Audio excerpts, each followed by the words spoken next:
Merci Père, je bénis ton nom, je remets toutes choses entre tes mains. Je te prie de prendre le contrôle, la direction de cette étude biblique de Matthieu 18. Merci pour ta présence. Merci pour tout ce que tu vas nous enseigner encore aujourd'hui. Merci Seigneur d'ouvrir nos intelligences afin que nous comprenions ta parole. D'ouvrir nos cœurs pour la recevoir, Seigneur. Et merci aussi de nous disposer non seulement à comprendre ta parole, mais aussi à la mettre en pratique. Au nom puissant et précieux de Jésus-Christ, je bénis ce moment. Au nom puissant de Jésus-Christ. Amen. L'étude biblique d'aujourd'hui porte sur Matthieu 18.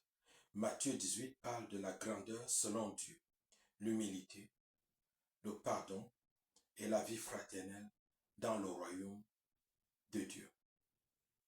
Matthieu 18 est souvent appelé le discours communautaire de Jésus. Dans ce chapitre, Jésus enseigne comment les croyants doivent vivre ensemble dans le royaume de Dieu.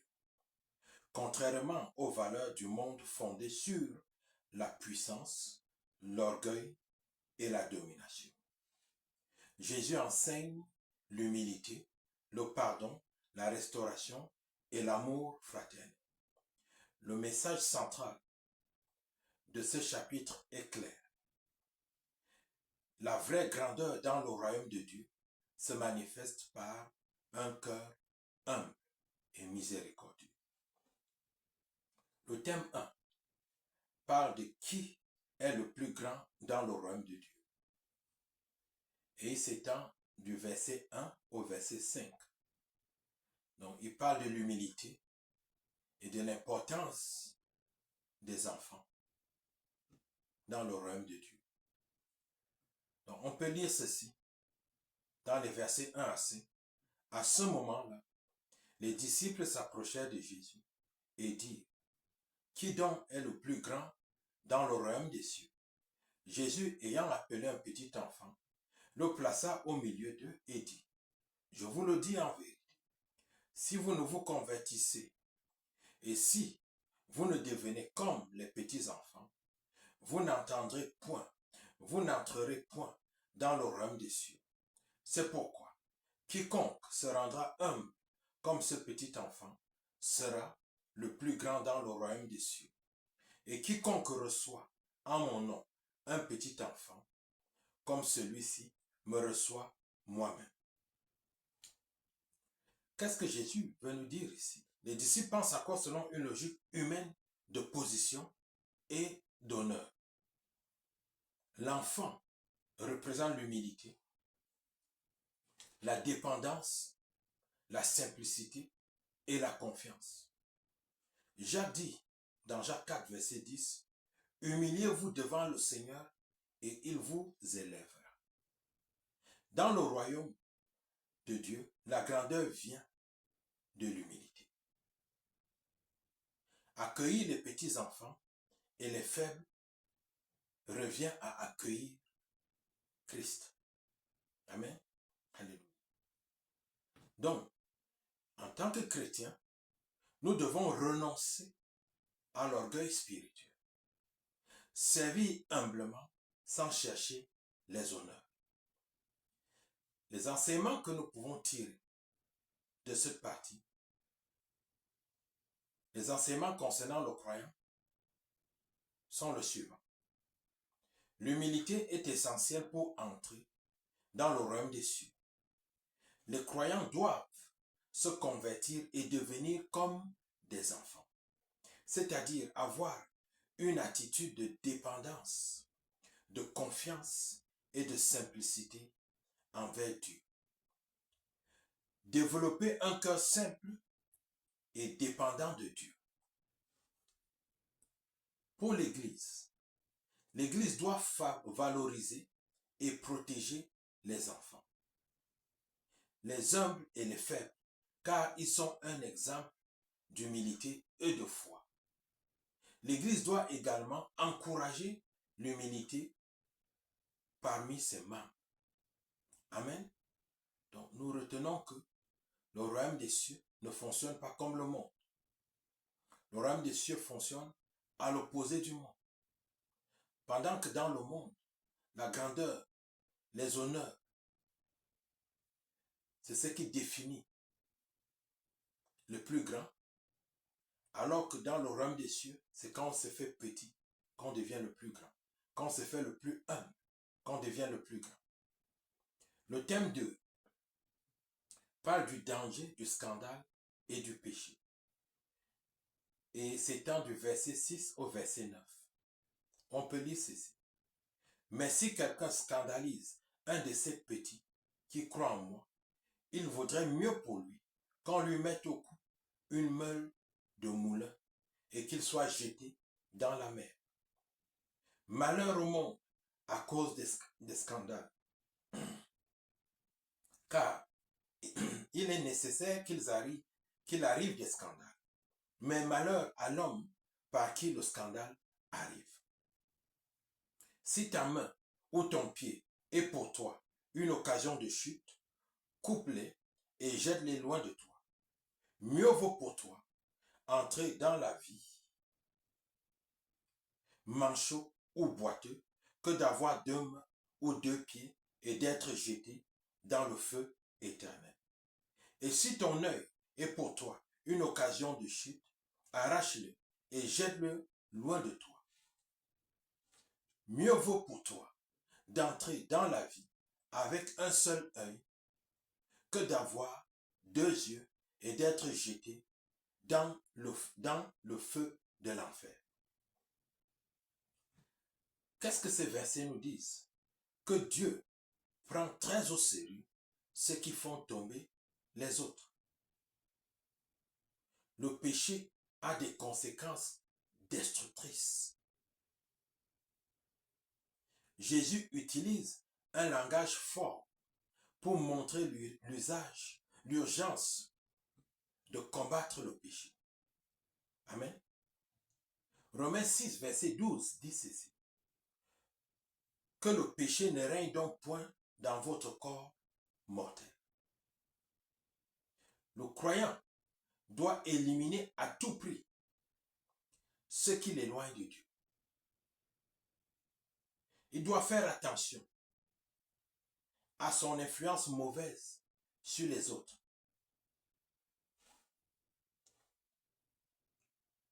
Les enseignements que nous tirons de cette partie sont les suivants. Pour le croyant, les croyants doivent éviter de causer du scandale aux autres, surtout aux plus faibles dans la foi. Il faut prendre des mesures drastiques pour éviter la tentation, même si cela implique des sacrifices importants. Le péché ne doit jamais être pris à la légère. Pour l'Église, l'Église doit être un lieu sûr où les plus faibles peuvent grandir dans la foi sans être scandalisés. L'Église doit protéger les plus faibles spirituellement. L'Église doit aussi prendre des mesures pour discipliner ceux qui causent des scandales. Amen. Prendre des mesures pour discipliner ceux qui causent des scandales. Alléluia. Donc, ces enseignements sont forts. Amen. Nous devons éviter le péché à tout prix en tant que croyants.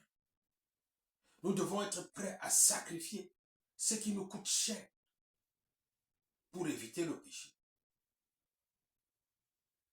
Nous devons être prêts à abandonner ce qui nous coûte très cher si cela nous entraîne dans le péché. Parce que rien ne vaut plus que la vie éternelle. Quand Jésus compare l'œil à la vie éternelle, il nous dit qu'il est mieux de perdre son œil que de perdre la vie éternelle. Quand Jésus compare nos mains à la vie éternelle, il nous dit qu'il est mieux de perdre son pied, de perdre sa main, d'entrer dans la vie éternelle, étant boiteux, étant mancheux, que d'aller dans l'enfer, dans le feu de l'enfer, avec ses 2 pieds et ses 2 mains. Amen. Donc, le croyant est appelé à exercer des choix forts pour s'éloigner du péché. Amen. Alléluia. Alléluia. Et l'Église doit entraîner, doit encourager le croyant dans ce sens. Amen. En même temps, l'Église doit protéger les faibles. L'Église doit aussi prendre des mesures pour discipliner ce qui cause le scandale. Amen. Nous allons au thème 3. Le thème 3 parle de la parabole de la brebis perdue, le cœur du Père, la valeur des petits et le souci pastoral. Le thème 3, il s'étend du verset 10 au verset 14. Et nous pouvons lire ceci. Gardez-vous de mépriser un seul de ces petits, car je vous dis que leurs anges dans les cieux voient continuellement la face de mon Père qui est dans les cieux. Car le Fils de l'homme est venu sauver ce qui était perdu. Que vous ensemble, si un homme a 100 brebis et que l'une d'elles s'égare, ne laisse-t-il pas les 19 autres sur la montagne pour aller chercher celle qui s'est égarée? Et s'il arrive qu'il la trouve, je vous le dis en vérité, il s'en réjouit plus que les 99 qui ne sont pas égarés. De même, ce n'est pas la volonté de votre Père qui est dans les cieux qu'un seul de ces petits périsse. Ces versets nous disent que chaque âme a une immense valeur devant Dieu. Dieu cherche activement ceux qui se perdent. Luc 19, verset 10 dit, car le Fils de l'homme est venu chercher et sauver ce qui était perdu. Le cœur de Dieu est orienté vers la restauration et non vers la destruction. Amen. Alléluia. Le croyant doit donc aller chercher ce qui s'éloigne, refuser l'indifférence spirituelle. Donc, si tu es croyant et que tu ne cherches pas encore à récupérer ceux qui se sont refroidis dans la foi, ce n'est pas bien. Amen. Parce que le souci de Dieu, c'est ramener toutes les brebis perdues à lui. Et les brebis perdues, ce sont ceux qui se sont refroidis dans la foi, ou bien ceux qui ont quitté la foi. Nous devons, en tant que croyants, aller les chercher et les ramener à Dieu. Amen. Le croyant doit refuser l'indifférence spirituelle. Si tu es encore indifférent et que ce n'est que ton cas, ce n'est que toi qui te préoccupe, c'est pas bon. Parce que la préoccupation de Dieu doit être la nôtre. Nous nous identifions à Jésus-Christ. Amen. Les douleurs de Dieu doivent être les nôtres. Ses préoccupations doivent être les nôtres. Sa préoccupation étant de récupérer les âmes perdues, nous ne devons pas être indifférents. Nous devons nous positionner activement pour aller récupérer les âmes perdues. Amen. Donc, en enseignement, concernant le chrétien, concernant le croyant, nous disons ceci. Chaque croyant, même le plus faible, a une valeur inestimable aux yeux de Dieu. Dieu se soucie de ceux qui s'égarent et veut les ramener à lui. Le croyant doit aimer les âmes comme Dieu les aime. Pour l'Église, l'Église doit se soucier de tous ses membres, en particulier de ceux qui sont faibles ou qui s'égarent. L'Église doit rechercher ceux qui sont perdus et les ramener à la foi. Elle doit développer une culture de restauration et non de destruction. Le thème 4 parle de la correction fraternelle et la restauration, la discipline dans l'Église.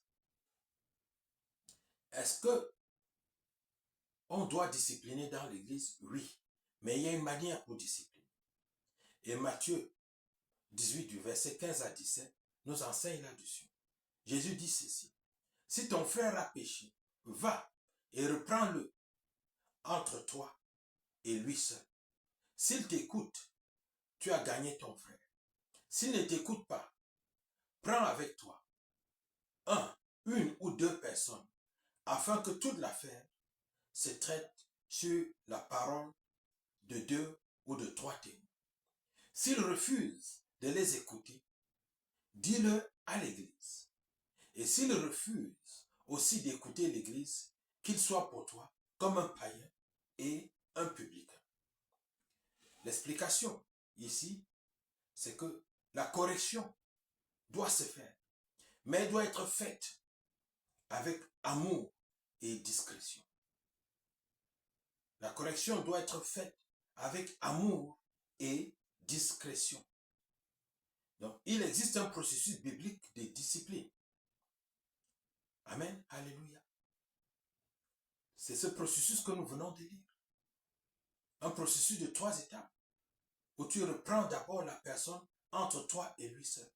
Si la personne ne t'écoute pas, tu vas chercher 2 autres témoins. Tu reprends la personne avec les 2 autres témoins. S'il refuse d'écouter, là tu reprends la personne devant toute l'assemblée. Et s'il refuse d'écouter, il devient anathème. Il devient comme un païen, comme un publicain, à tes yeux. Amen. Alléluia. Alléluia. Donc, nous devons, quand nous reprenons des frères et des sœurs dans l'Église, suivre ce processus biblique. Amen. Alléluia. Cette partie nous dit aussi que l'autorité spirituelle a été donnée à l'Église. La présence de Dieu accompagne l'unité spirituelle. Dans la présence de Dieu, il n'y a pas de division. Et nous devons mettre tout en œuvre pour garder l'unité spirituelle dans l'Église. Galates 6, verset 1 dit: redressez-le avec un esprit de douceur. Parlant de quelqu'un qui s'éloigne de la foi en péchant. Il dit: redressez-le avec un esprit de douceur. Le but ici étant de ne pas le détruire, mais de l'amener à la repentance. De l'amener à la repentance. Oui, est-ce que nous devons reprendre? Oui, mais nous devons reprendre avec douceur. Nous devons reprendre avec amour. Nous devons reprendre dans le but de construire, de restaurer, pas dans le but de détruire et de chasser. Amen. Alléluia. Donc, le croyant doit régler les conflits bibliquement. Le croyant doit régler ses conflits bibliquement. Surtout si ça implique d'autres croyants. Le croyant doit chercher la restauration et non la condamnation. Donc, dans les églises, on a tendance à beaucoup condamner ceux qui sont tombés. Mais la Bible nous enseigne que nous ne devons pas chercher la condamnation du frère ou de la sœur qui est tombé. Mais nous devons chercher la restauration. Amen. Concernant l'Église et le croyant, les enseignements que nous tirons de cette partie sont les suivants. Pour le croyant, les croyants doivent confronter leurs frères et sœurs dans la foi qui pêchent. Confronter quelqu'un qui pêche, ce n'est pas le juger. Aujourd'hui, quand on confronte quelqu'un qui a péché, il te dit: tu me juges. Non. Quand on te confronte pour te ramener à la repentance, ce n'est pas te juger. On fait ce que le Seigneur nous a demandé de faire. Donc, on doit les confronter dans le but de les restaurer. La discipline de l'Église est un processus qui vise à la repentance et à la restauration, et non à la destruction. Si on reprend pour détruire, on juge. Mais si on reprend dans le but d'amener à la repentance et à la restauration, On est en train de construire. On n'est pas en train de juger. On n'est pas en train de détruire. Amen. Alléluia. L'enseignement pour l'Église est le suivant.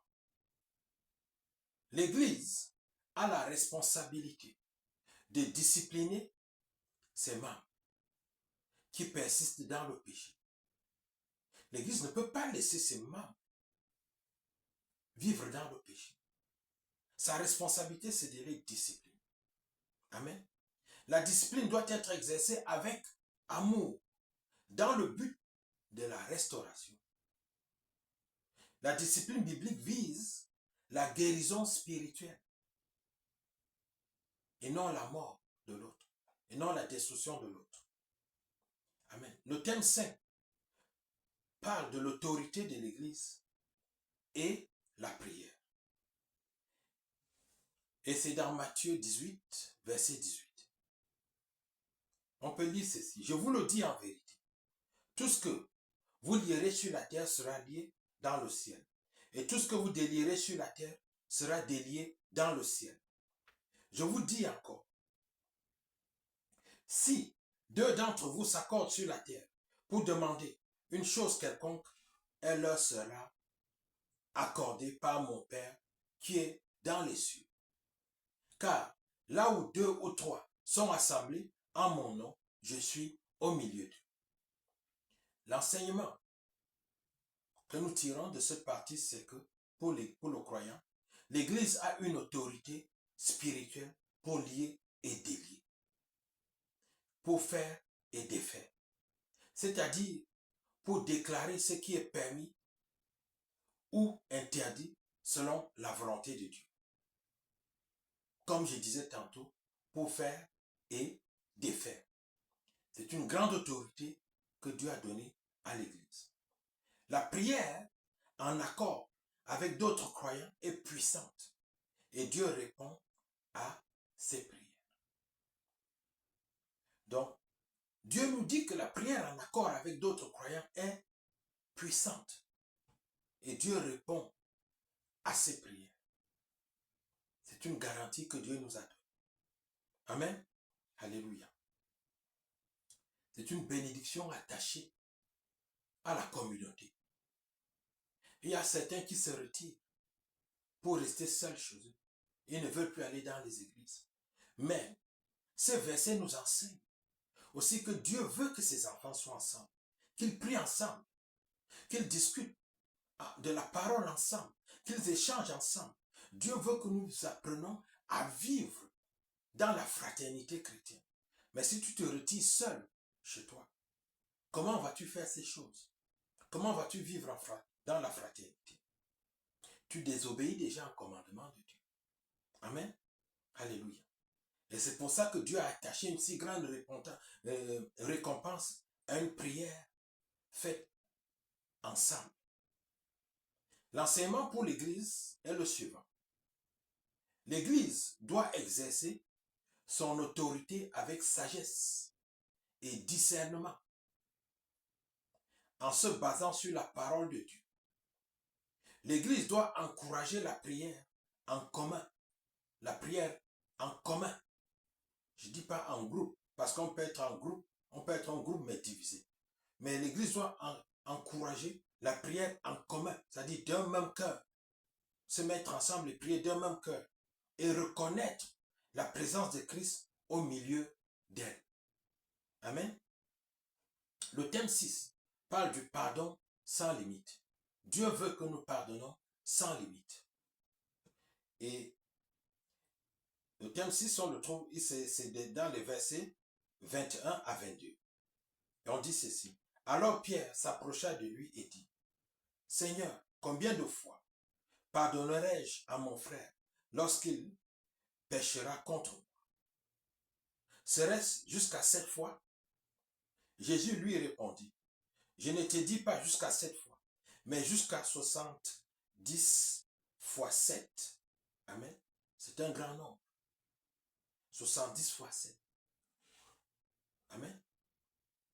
Jésus veut simplement nous faire comprendre que nous devons pardonner de façon illimitée. Notre pardon ne doit pas avoir de limites. Tant que l'autre vient demander pardon, nous devons pardonner. Amen. Alléluia. L'enseignement que nous tirons de cette partie, c'est quoi pour le croyant? Les croyants doivent pardonner aux autres sans limite. Tu ne peux pas en tant que croyant dire, je l'ai déjà trop pardonné. Non. Nous devons pardonner aux autres sans limite, comme Dieu nous a pardonné. Le pardon est essentiel pour maintenir l'unité et la paix dans le royaume des croyants. Amen. Dieu lui-même, dans la prière de notre Père, le Seigneur Jésus-Christ nous a enseigné que si nous ne pardonnons pas aux autres, Dieu ne nous pardonnera pas. Amen. Sans pardon, il n'y a pas d'unité. Il n'y a pas de paix. Or, Dieu tient l'unité et la paix dans la communauté chrétienne, dans son Église. Pour l'Église, elle doit être un lieu de pardon et de réconciliation. L'Église doit encourager le pardon mutuel et enseigner l'importance du pardon dans la vie chrétienne. Le pardon chrétien ne doit pas être limité. Il ne doit jamais être limité. Amen. Alléluia. Le thème 7 parle de la parabole du serviteur impitoyable. Et c'est dans les versets 23 à 35. On lit ceci. C'est pourquoi le royaume des cieux est semblable à un roi qui voulut faire rendre compte à ses serviteurs. Quand il s'est mis à compter, on lui en amena un qui devait 10 000 talents. Comme il n'avait pas de quoi payer, son maître ordonna qu'il fût vendu, lui, sa femme, ses enfants et tout ce qu'il avait, et que la dette fût acquittée. Le serviteur, se jetant à terre, se prosterna devant lui et dit, Seigneur, aie patience envers moi, et je te payerai tout. Ému de compassion, le maître de ce serviteur le laissa aller et lui remit la dette. Après qu'il fut sorti, ce serviteur rencontra un de ses compagnons qui lui devait 100 deniers. Il le saisit et l'étranglait en disant, paye ce que tu me dois. Son compagnon se jetant à terre le suppliait, disant, aie patience envers moi, je te payerai. Mais l'autre ne voulut pas, et il alla le jeter en prison jusqu'à ce qu'il eût payé ce qu'il devait. Ses compagnons, ayant vu ce qui était arrivé, furent profondément attristés, et ils allèrent raconter à leur maître tout ce qui s'était passé. Alors le maître fit appeler ce serviteur et lui dit, méchant serviteur, je t'ai remis en entier ta dette parce que tu m'en avais supplié. Ne devais-tu pas aussi avoir pitié de ton compagnon comme j'ai eu pitié de toi? Et son maître irrité le livra au bourreau jusqu'à ce qu'il eût payé tout ce qu'il devait. Amen. Comment comprenons-nous ces versets?